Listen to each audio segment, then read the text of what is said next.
इस वक्त की बड़ी खबर, अशोकनगर में कब थमेगा दलितों पर दमन।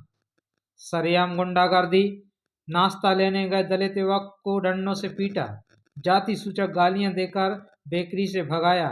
ईसागढ़ अशोकनगर मध्य प्रदेश का अशोकनगर जिला एक बार फिर जातिवादी मानसिकता और दलित उत्पीड़न की आग में झुलस रहा है।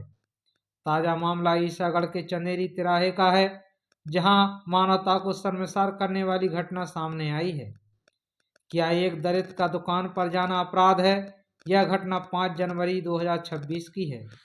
प्राप्त जानकारी के अनुसार फरियादी हेमंत सेहरिया 35 वर्ष निवासी नागघाटी दिनांक 5 जनवरी 2026 को दोपहर करीब 1 बजे चंदेरी तिराहा स्थित कुशवाहा बेकरी पर नाश्ता लेने गया था। उसे क्या पता था कि उसकी जाति उसके सम्मान और शरीर पर भारी पड़ जाएगी। दुकानदार अनिल कुशवाहा ने नाश्ता देने के बजाय हेमंत को देखते ही जहर उगलना शुरू कर दिया।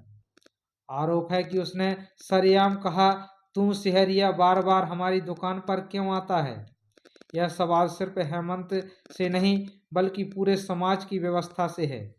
क्या अब सामान खरीदने से पहले जाति बतानी होगी? बेरहमी की हद, डंडों से हमला और सामूहिक मारपीट। विवाद यहीं नहीं रुका। गाली गलौज के बीच धर्मेंद्र कुशवाहा को भोला कुशवाहा भी वहां पहुंच गए। भोला कुशवाहा ने हाथ में डंडा लेकर हेमंत के पैर के घुटने पर जोरदार हमला किया। जब पीड़ित दर्द से करा रहा था तब बाकी आरोपियों ने उसे घेर कर पीटा।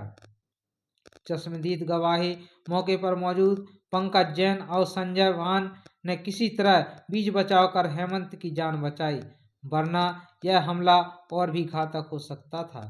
प्रशासन की चुप्पी और बढ़ता आक्रोश। अशोकनगर में दलितों पर अत्याचार का यह कोई पहला मामला नहीं है।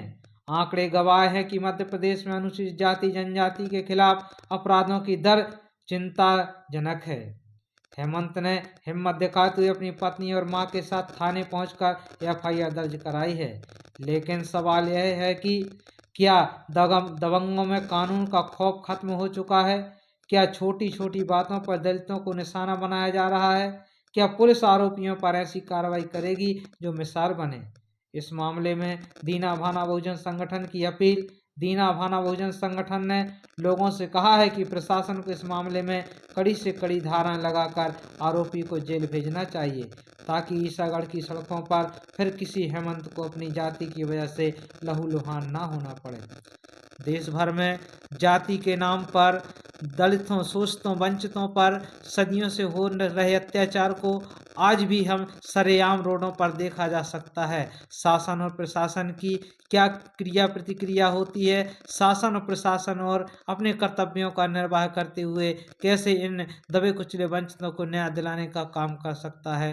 तो कर्तव्यों का निर्वाह करने के लिए शासन और प्रशासन के लिए अपने ईमानदारी, कर्तव्य निष्ठा से काम करना होगा। तभी सदियों से दबे कुचले वंचितों के लिए उनके हक और अधिकार मिल पाएंगे और वह अपने स्वाभिमान की जिंदगी जी पाएंगे।